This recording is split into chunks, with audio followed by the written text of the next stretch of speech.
2021년 7월 30일 내 삼촌의 새 통소 시작합니다. 경제, IT를 통해 세상을 한번 보도록 하겠습니다.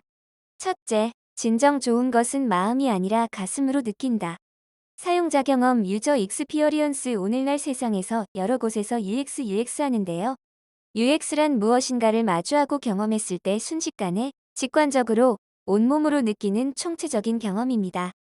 미국 오리건대에 빌 바우먼이라는 육상 코치가 있었습니다. 이분은 올림픽에서 미국 육상 대표팀을 지도할 정도로 명망이 높은 분이었죠.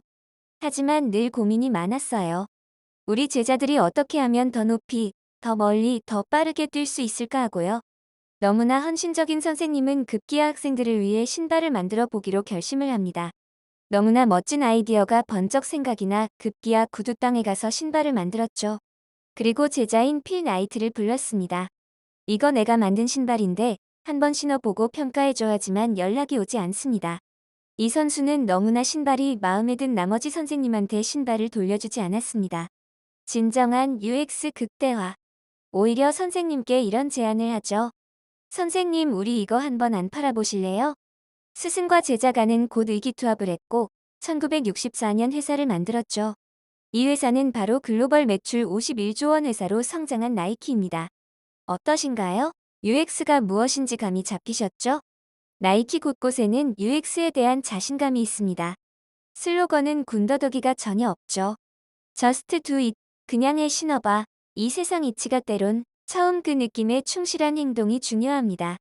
사람도 물건도 Just do it. 두 번째, 국내 대표 커피 전문점 투썸플레이스가 인수합병 마시장에 매물로 나온다고 합니다. 코로나19로 매장 영업이 타격을 입은 와중에도 성장세를 지속하면서 몸값이 높아졌다고 하네요.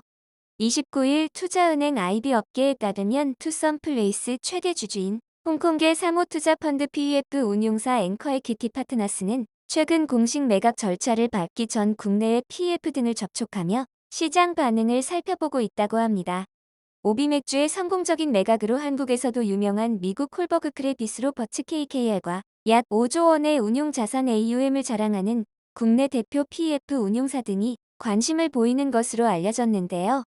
투썸플레이스는 CJ푸드빌에서 2002년 서울 신촌점을 오픈하면서 출발한 국내 대표 커피 전문점으로 디저트 카페 브랜드를 표방하면서 케이크, 쿠키 등 다양한 음식을 선보이는 것이 특징입니다. 2010년 100호점 개장부터 2018년 1000호점을 열기까지 파죽지세로 확장하며 인지도를 크게 높였습니다. 현재는 재무적 투자자 FI 위주로 인수 후보가 언급되지만 향후 전략적 투자자 SI들이 관심을 보일 가능성도 크다고 합니다. 최근 신세계그룹 이마트는 스타벅스 커피 코리아 지분 17.5%를 추가 인수하면서 최대 주주에 올랐다고 하네요.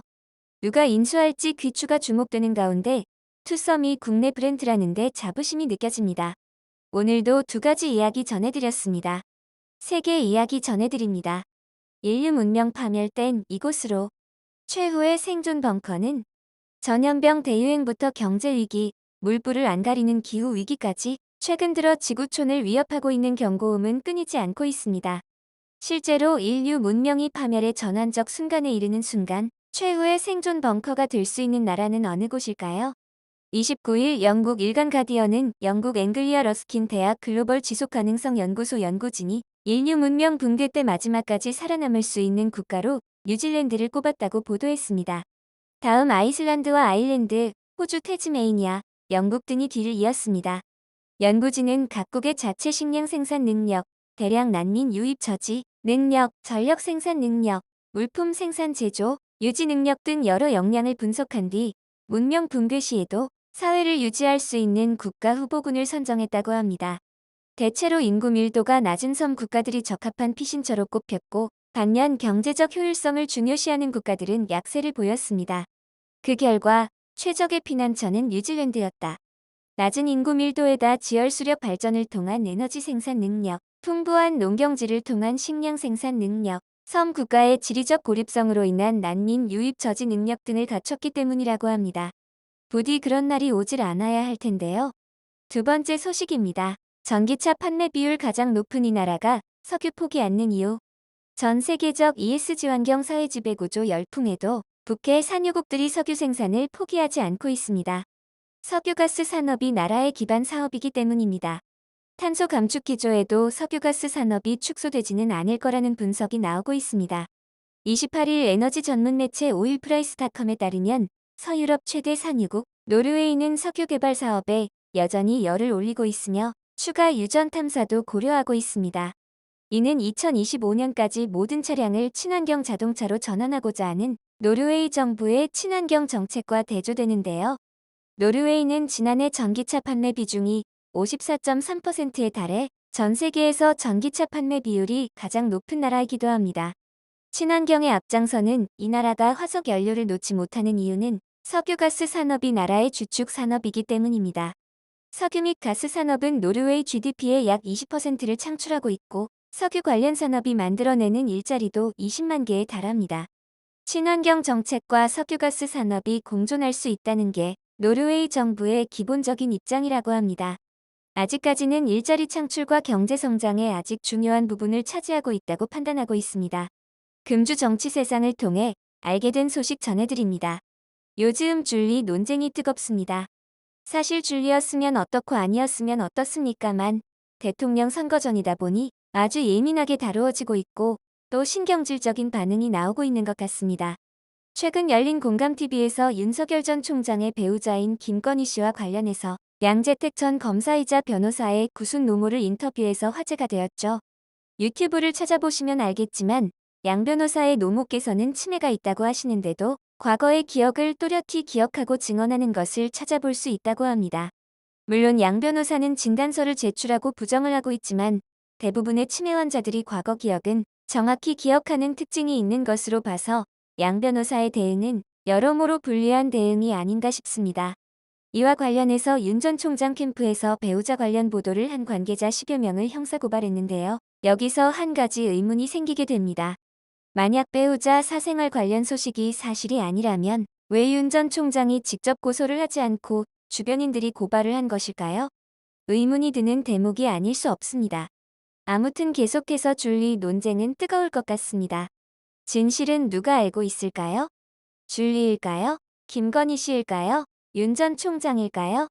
두 번째 소식은 28일 열린 부동산 관계기관 합동 기자회견과 관련한 내용입니다. 기자회견 전에 서울을 비롯한 여러 지역이 토지거래허가 지역을 지정될 것이라는 등 여러 가지 억측과 소문이 무성했지만 막상 뚜껑을 열어보니 오히려 별것 아니라는 평가와 야권 후보들의 공격 대상만 된 것 같습니다.